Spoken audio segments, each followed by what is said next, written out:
Everybody, I super hope y'all are having a great day. Welcome to Butchery 101. We are live today talking about this week's news in meats. If you're new to this channel, please do hit subscribe and join us for more videos coming up in the next few days and then also in the coming weeks. So, my name is Christina Glennog, and let's get into it. Okay. So normally, when I go live, it's to talk about just informational stuff about meat. But today, I thought it might be nice to go into some topical and more timely things that will affect you, that may or may not affect your meat eating life. So today's stories. Today, we're going to cover three stories. They all came from Politico. And they're all kind of political in nature. Duh, they're from that particular publication. But before we dive in, I would like to give a little through line for y'all to see where the effects of politics come into play when it comes to your meat eating experience. If 2020 has taught us nothing else, it's that politics hugely affects many aspects of our lives. And if we don't pay attention to that, it just means that we don't see how it affects our lives, but it doesn't save us from having aspects of our lives dictated or heavily influenced by political matters. And so, at least for me, my experience has been that I don't often stay engaged with politics until it is like the year for a presidential election, and then even then, I'm only kind of tuning in at the beginning of summer when the election is in November. And something that I found when I was doing that was that the problems and issues presented that were the subject matter for many of these debates and speeches and statements by politicians and constituents, they all seemed to be super huge and overwhelming. And some of them honestly at that point are kind of unsolvable. Because we have allowed these issues to get so big without keeping them in check. The trick, though, is to stay engaged in a way that is sustainable for your mental health over the long term. So that is to say, smaller doses, but over time. It reminds me a lot of when I used to work in kitchens and they give you a stage, which is something like an intern. I'm not endorsing that system, but that is the system that I came up in. And they would give you a stage or someone to help with your work, and who would be new to your kitchen and possibly new to cooking in general. And so but they would put this person on your station with the expectation that that person would help you get your job done that day. But because likely this person is new to cooking and they'd be new to your kitchen at least, you have to keep a frequent and watchful eye over them, because sometimes they misunderstand you, and then what you wanted to be roughly chopped herbs in about 2 minutes ends up being a fine chiffonade that they take 3 hours to produce. Or they'll juice all the citrus that you gave them when they were supposed to supreme it. Or they'll drain off stock and then give you back the bones for whatever reason. So that is to say, you have to be very clear with people regarding the results that you want, and ultimately that does require clear communication on your part, but also it requires you to be knowledgeable enough about the results that you want in order to communicate those things clearly. And then finally, I'd also like to point out that just in general, An essential component to democracy is an informed population, especially if you think that things need to change or if you disagree with what's going on out there. It's super important that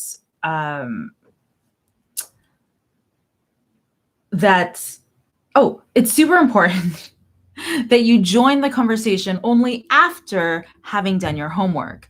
So a lot of the first steps into being politically engaged are to educate yourself and just pay attention to what it is that's going on before you start dropping demands like, hey, I don't know, just the first thing to do when you're entering any new space is to get the lay of the land and be an informed participant for a little while before you start spouting off things that you think that you know. And that goes for many spheres, especially in terms of personal learning, which again, 2020 was huge for that, I think, hopefully for you too. It definitely was for me. So yeah, we can touch on that in another space. Actually, that was something that I brought up in a video about the Willows Inn. So if you want to check that out, I go a little bit more into depth about that. And then when it comes to food, we don't always see the connection with politics. But so much of our shopping, dining, eating experiences are influenced, if not outright controlled by governing bodies. So for example, every label that you read in the grocery store, in fact, the fact that there are grocery stores and stuff makes it to your grocery store, these are things that are affected by policy. So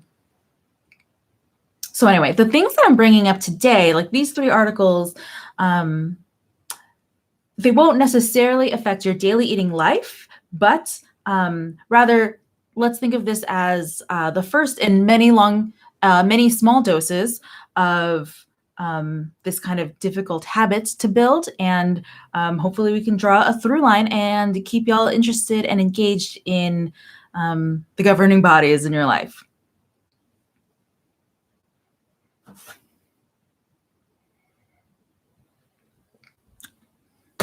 Also, please drop any questions that you have for me about these articles in the chat or in the comments if you're watching this at a later date.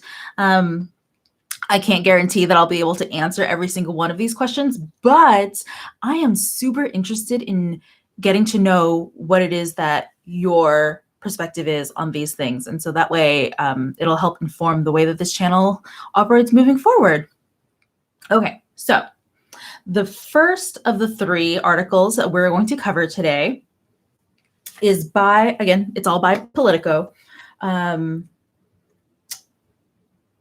headline is Beef Lobby Rift, JBS leaves NCBA.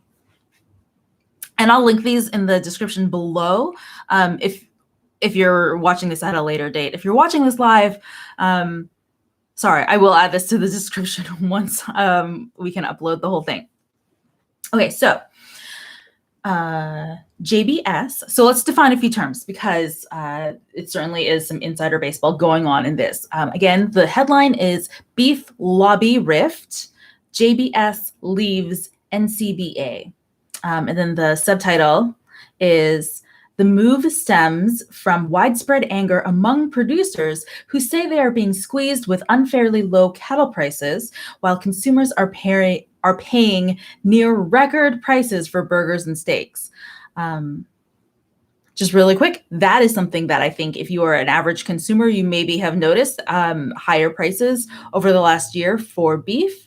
And beef pricing is kind of seasonal anyway. Oftentimes it is higher in the summers and then also during the holiday season, but this is an overall trend that we're seeing. Okay, so let's define a few of those terms. So firstly, JBS. JBS is the largest beef company in the world, or rather they are part of the largest beef company in the world. It used to be an American company, and then it was purchased by a Brazilian company.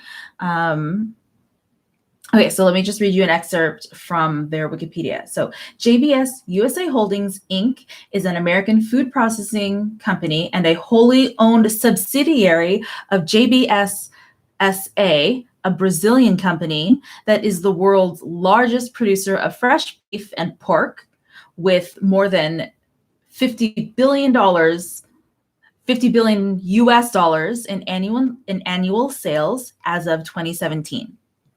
Sorry, wow, I was really tripping over those words. More than, excuse me, more than 50 billion US dollars in annual sales as of 2017. That's huge. It's a really big company. And again, the JBS's operations originally originated in the United States, and then at some point they sold to this this Brazilian parent company. And if you don't know anything about the Brazilian beef industry, I can link below an episode of Last Week Tonight by John Oliver, where they talk about the deep-seated corruption in not only JBS, but also like the rest of Brazilian beef companies. Yes, just that will provide a little bit of context for you so you can know like who it is that we're talking about.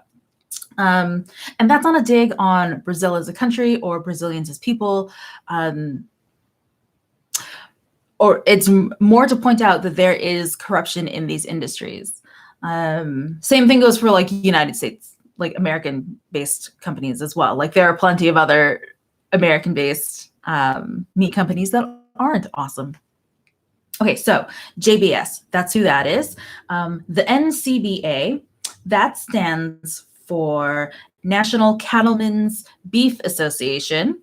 It is an American lobbyist groups that represents mostly the agricultural side of meat production. So that is to say, like the ranchers and farmers that look after the beef cattle while they're still alive, up until the point of purchase and then there for slaughter. As a lobbyist group, their job is to encourage lawmakers to pass legislation on behalf of beef producers. So we can interpolate that as they encourage legislation that benefits beef producers.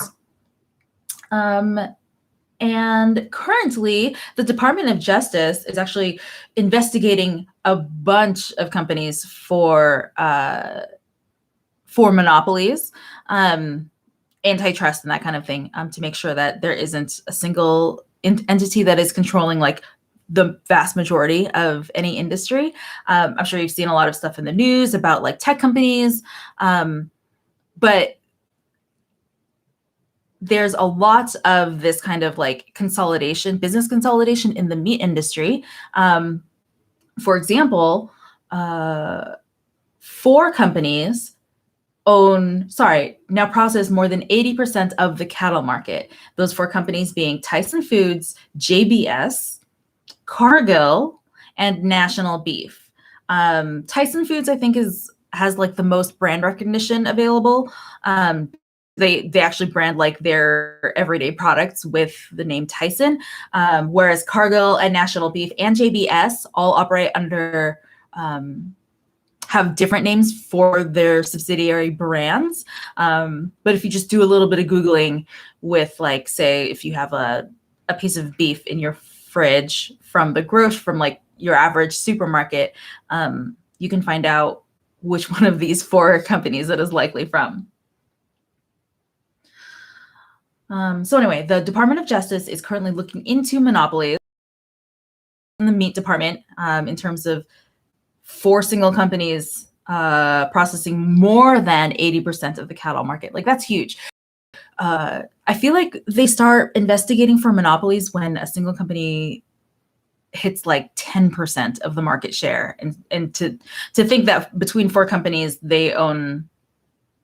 they're rocking up more than 80% of the business. This seems like a pretty obvious red flag for me. Okay, so JBS used to be a member of this lobbyist group. That is to say, they used to pay into this lobbyist group to get legislation passed on their behalf. Now, this story broke on May 21st, last Friday, but apparently JBS had left about a year ago, so a huge delay in reporting, which is like really unfortunate. Now, this doesn't necessarily, like them leaving the lobbyist group doesn't necessarily have like a direct effect on what it is that your shopping experiences or like what your eating experiences. But it is a move that I think in upcoming months, like we're going to see some fallout happen because of it. The largest meat company in the world is not going to make moves without making the industry as well.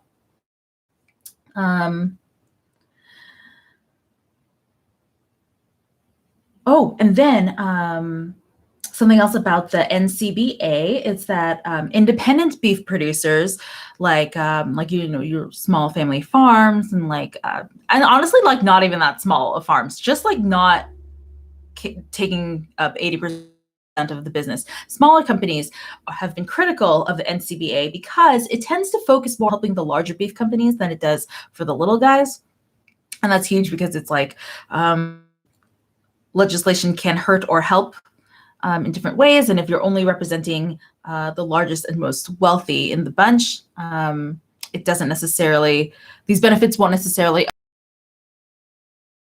And so what had happened most recently with NCBA is that they have been encouraging the Department of Justice to do more investigations into monopolies in the beef industry because of that kind of like overarching power.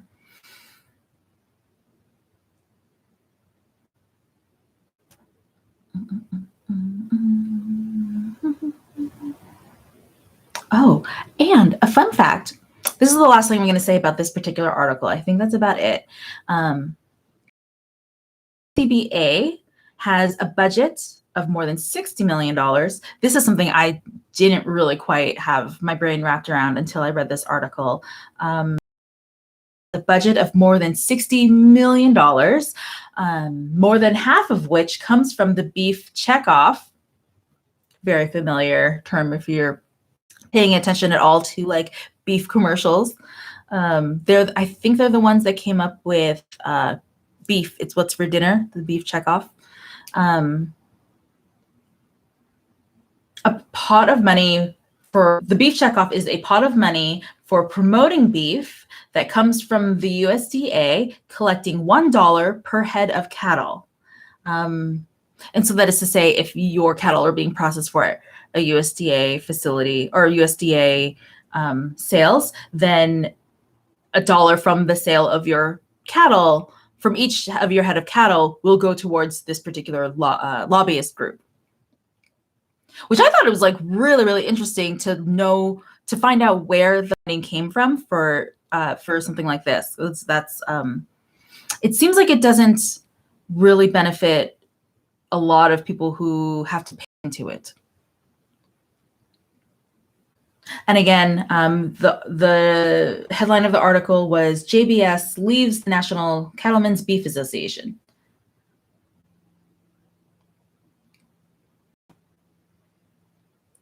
All right, and now on to number 2.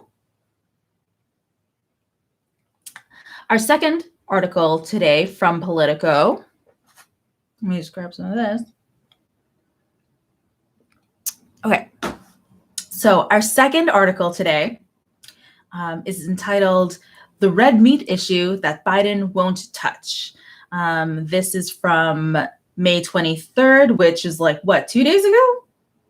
What's today, the 25th? Yeah. So from the 23rd, the red meat issue Biden won't touch. Okay, so generally this article covers the Biden administration, what they're proposing to do in terms of climate change and how to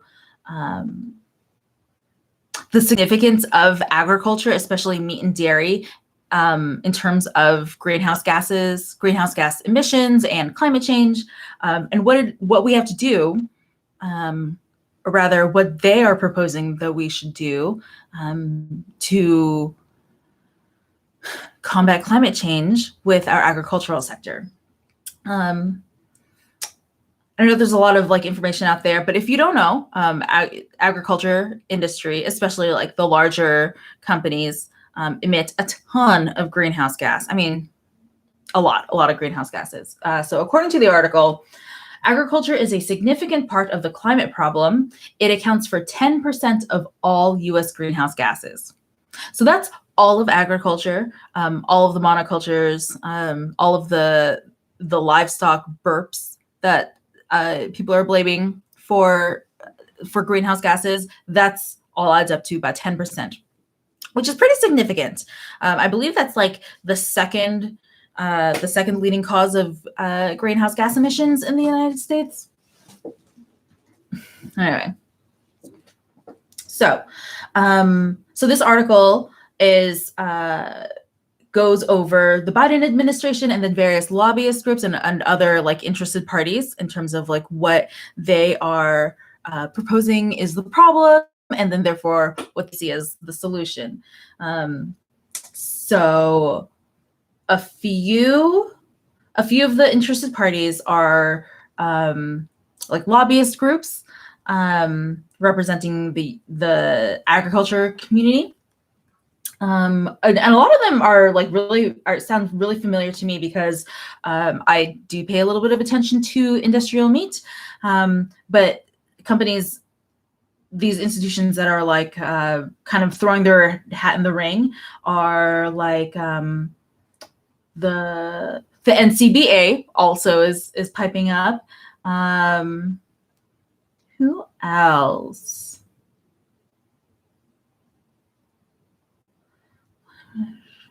There was like a pork industry group that was piping up. So was the NAMI, the North American Meat Packers Institute. They were speaking up about like what they think is the best thing to do in terms of climate change.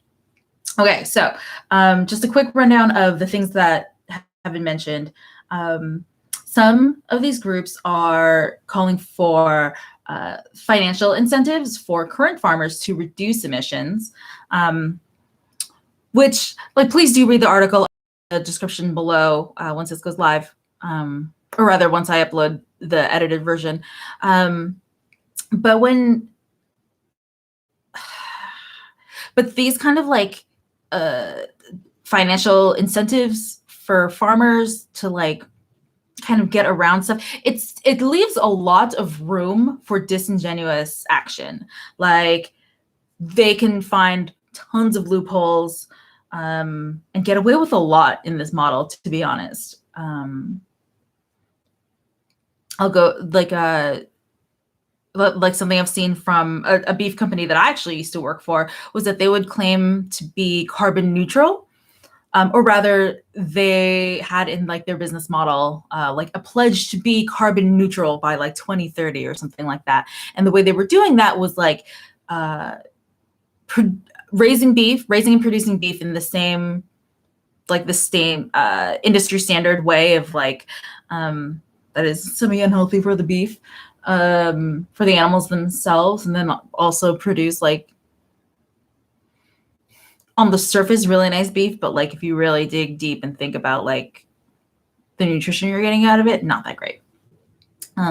Anyway, this company would produce beef in this like dubious way, and then pay into a company that would replant mangroves. That's those trees, right, that like grow, that are like semi-aquatic trees. And so the way that they would do that to offset their own like unsustainable beef production system, they would offset that by donating a certain amount of money derived from some calculus I'm not sure of. They would donate a certain amount of money to planting mangrove trees on the other side of the world, like in India and the other parts of Southeast Asia. And so, so what I'm saying is that when you when you only do financial incentives for like small changes, there are a lot of ways that companies can go about it that aren't genuine, that won't bring about genuine change or carbon sequestration, or will still be contributing to greenhouse gases. Another method of like curbing climate change that was proposed by some of these groups in this article was public money to subsidize alternative meats. Which is like okay. It's an okay solution, I suppose. But the problem with alternative meats, I feel like I'm gonna have to make like an entire video about the problem with alternative meats. But the problem that I see right now is that alternative meats are based so heavily in either the same pollutive and extractive monoculture agriculture that are causing this problem in the first place. Like a lot of them utilize like pea protein, wheat, soy, I guess those are, and corn. Those commodity crops, a lot of them utilize those as like the raw ingredients to create the alternative meat. And the fact is that like if you are still using that as part of your supply chain, you are still supporting a very pollutive agriculture system that is not going to do its part to sequester enough carbon or even reduce emissions enough to like make a big difference. And the other problem too with alternative meats as they are currently, especially the more like high-tech, like new technology ones, is that they require a lot of technology and funding that won't scale well to a global level without exploiting or excluding so much of the world's population, i.e. poor people. And not even like extremely poor people, although impoverished people will not be included in this current model of like alternative meats because like it's unaffordable, like the production is in locations that are not local to them and therefore would have to get shipped. So many problems. Oh my gosh. But even just to like middle class and down, like currently a lot of those alternative meats are still prohibitively expensive for those of us in the middle or lower class. And I'm speaking as somebody who is living in like a relatively wealthy portion of the United States. And I'm saying that is unaffordable for like me and most of the people that I see around me. So it's not great. And then something that I found to be kind of a bummer, because again, a lot of voices were represented in this particular article, and like maybe it's just this particular article, but I think it is representative of, I think Politico does a pretty good job of representing what the conversation is at large. And something that is missing from most of this article is regenerative agriculture. And again, let me just acknowledge really quick that the term regenerative agriculture is like kind of problematic, like that system in general, like the people who are practicing it currently are a little bit problematic. And like, it really sucks because most of the current regenerative agriculture sphere does not acknowledge, or even it doesn't acknowledge or include Native Americans or most people of color, or the inequities brought on by the USDA for Black farmers.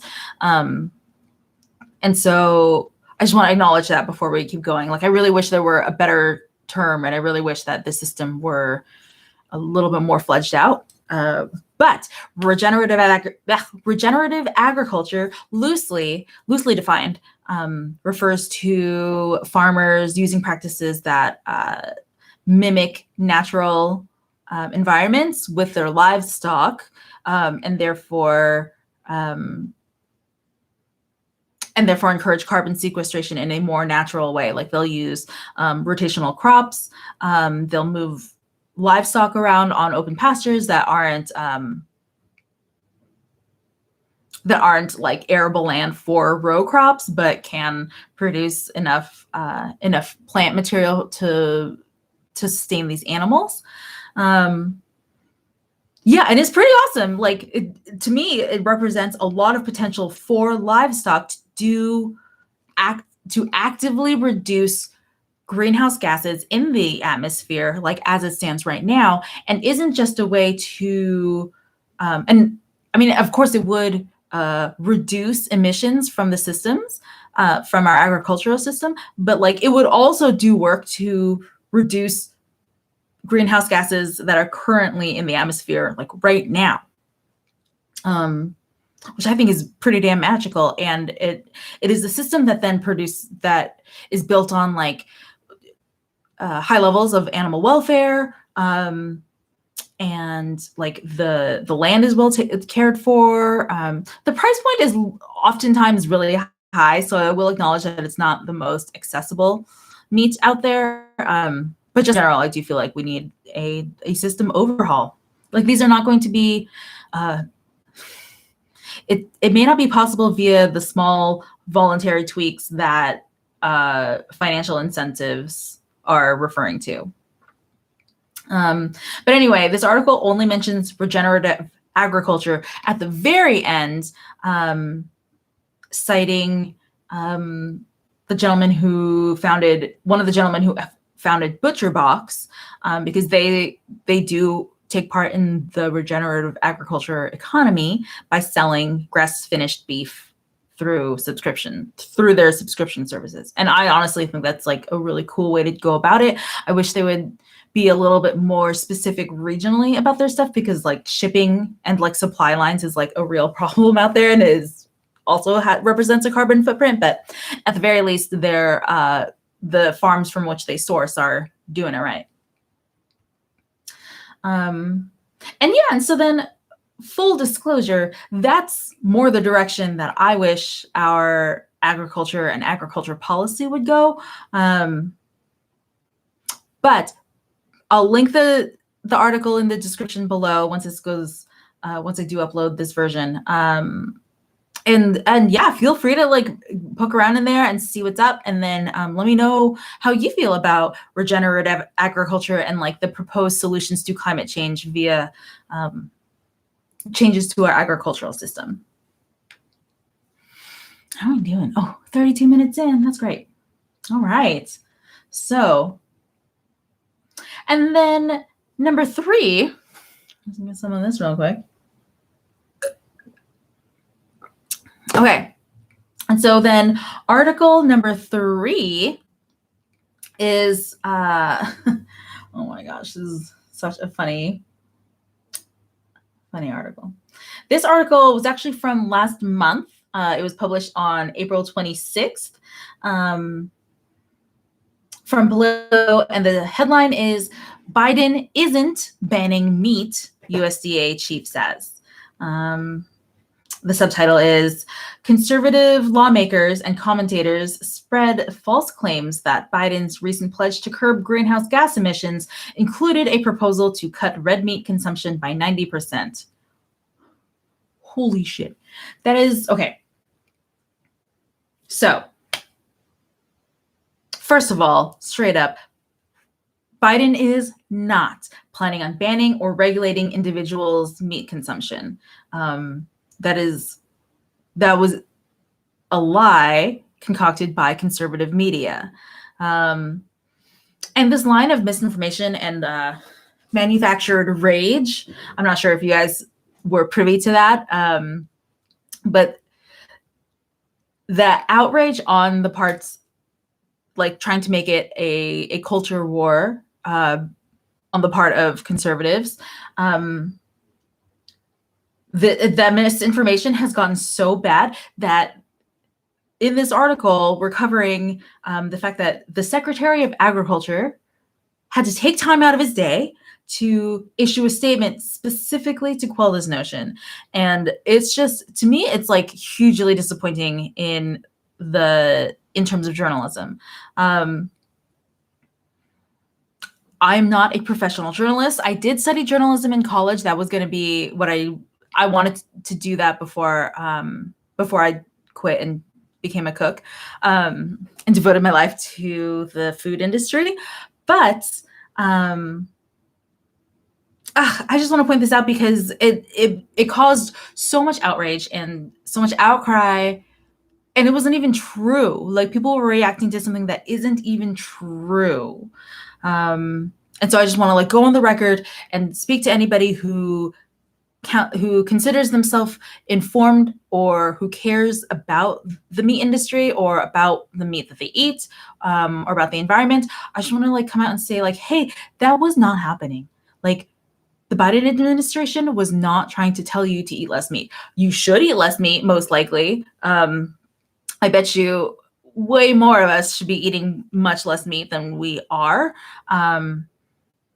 But on a federal, like, governmental level, like, that is not on the docket for the Biden administration. Like, that's not a solution that they are interested in pursuing, is not regulating individuals' action.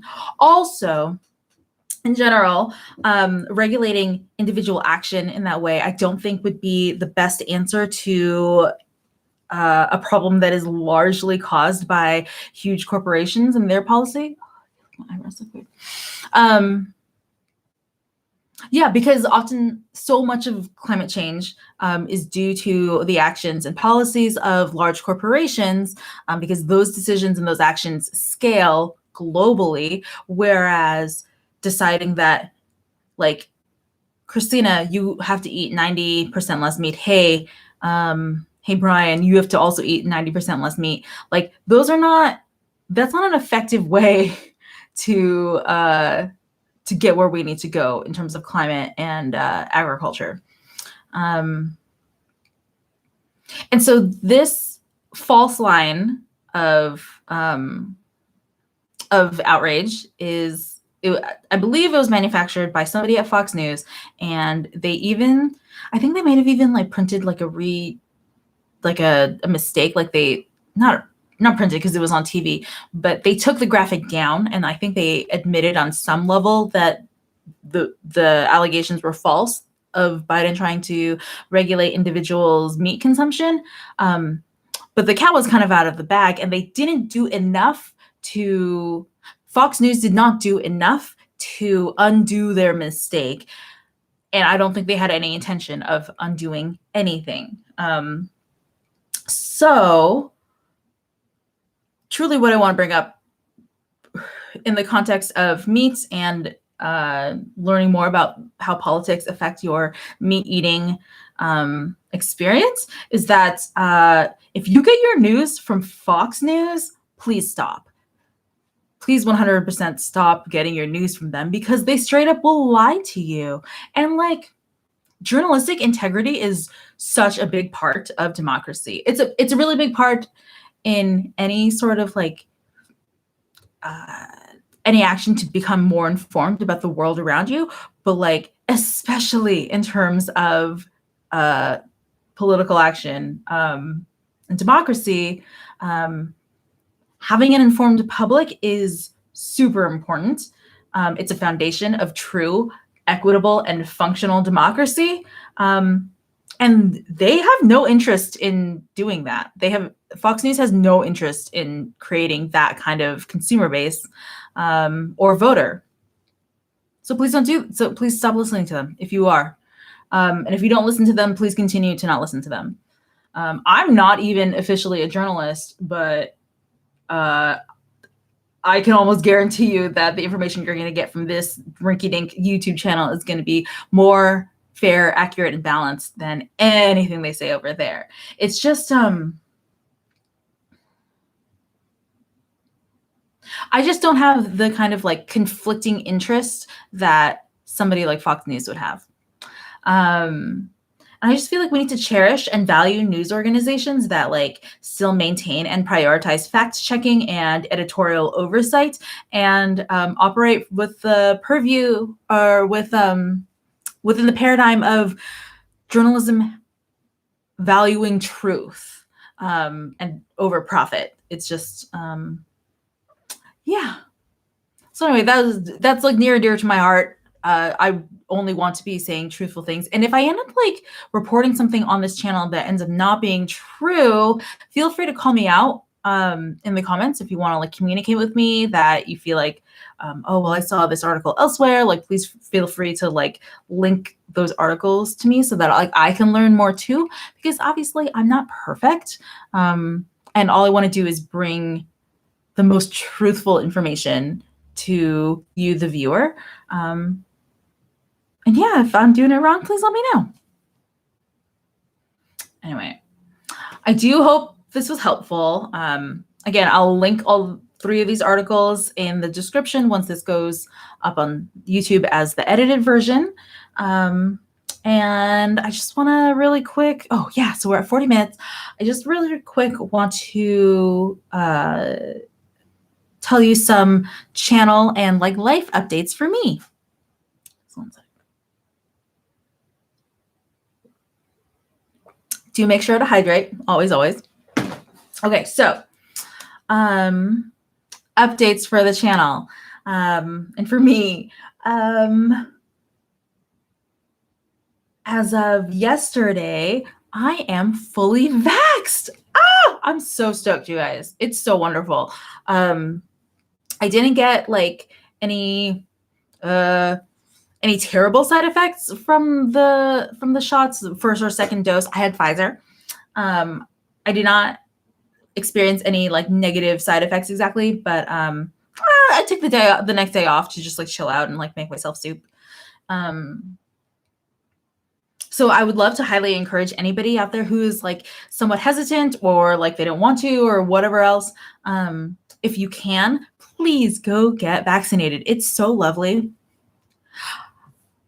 I hope you get this feeling of feeling safe again when you're out and about, because that is truly what feeling vaccinated is. I know that I can't just like go wild and like not wear a mask. Like there are still like mask mandates out there, and like I do still want to respect anybody who cannot, like physically cannot get vaccinated due to like, you know, being immunocompromised or like whatever else. If you can't, then I'm happy to stay like compassionate and like wear my masks whenever I need to. But like, if you're not immunocompromised, or if you don't belong to a group that has been historically and systemically discriminated against by our medical system and government, I hope you get out and get vaccinated. Like, generalized fear is not an okay reason to not do it. So, feel free to find other resources and information on getting vaxxed, but like I am vaccinated and something, oh my gosh, if you can do it, please do. Oh, sorry, I feel like I am repeating myself, but the feeling. So anyway, I'm not going to go out and go like hog wild or anything. I'm not going to go like clubbing or like whatever. I'm not really into huge crowds to begin with, but if you're wondering what the other side looks like in terms of like what life is like after getting fully vaccinated, being able to run errands and just do normal things without the like the real risk of hospitalization or death is really wonderful. So yeah, I really want that for y'all. Also, please do remember that the meat and agriculture industries were hit especially hard by the pandemic and COVID in general. And many lives are lost in both of those sectors, and like altered. And then, yeah, like severely altered, either like loss of income or like a loss of a loved one or a spouse. Like that, so many heartbreaking stories came out of the meat and agriculture industries during the pandemic. And it's just like, this is one way that we can help stop that from happening anymore. So I really hope that we all can get behind it. Okay. So anyway, I'm fully vaccinated. I'm so stoked. Okay. Second update is that my boyfriend and I used to live in the city of Seattle. But last December, we moved out of there. We used to live like really close to an amazing butcher shop that I love and adore. And so we moved in December specifically because our housemates were being extremely unsafe regarding COVID. Like they they were just like extremely reckless and they did not take it seriously. Like they're straight up like COVID deniers. So we couldn't live with them anymore. But we did find a wonderful apartment and we're able to stay safe, just the two of us and our dog. But I will say that in terms of boutique independent butcher shops, it's kind of hard to come by in our neighborhood. And then plus, like, again, up until yesterday, I was at risk of contracting or spreading COVID. And so we were only ever doing curbside pickup from like larger grocery store chains, which I know isn't super savory because Kroger and like other grocery store companies are not the best. But they did offer curbside pickup, and that is something that I found very valuable during this pandemic and will probably still continue to do so because holy crap, who knows? But anyway, so that is to say, I just wanted to acknowledge why this channel used to be like breaking down like subprimals of pork. And then we moved on to chicken and duck and that stuff and rabbit. And that the smaller proteins were kind of my focus because of the availability. Like those were what are available to me as it stands to source meat. Yeah, and so then moving forward, I used to always want only to, shop with like small independent butcher shops and like directly from farmers, etc., which I do adore. But logistically, that's not super accessible to me right now. So I might be purchasing meat from like, just like regular supermarkets or like whatever restaurant wholesalers I can get a hold of out here. And I don't want you to think that this is like a compromise necessarily on like my principles of like supporting local or supporting farmers. It's more about like finding solutions for the vast majority of people in the United States who don't have access to these things, to super bougie and like esoteric butcher shops. So yeah, so like if you can't find your favorite local butcher shop and you're still shopping at grocery stores or Costco or whatever, I do hope that I can bring content to this channel that are going to be useful for you and accessible for the vast majority of people out there. Oh, and then speaking of tutorials, the duck tutorial is coming out on Friday. There'll be a version that goes up here on YouTube, and then there will be one that I post exclusively for Patreon patrons. So please let me know if you want to join that. And then please subscribe here on YouTube and pop a comment down below because it really does help the channel out a lot. And yeah, I'd really love to hear from y'all. Anyway, so that's it for this week in meat news and this live session with Butchery 101. I'm Christina Glenoga, and I hope you all have a wonderful week. See y'all on Friday, and then after that, again next Tuesday. Bye.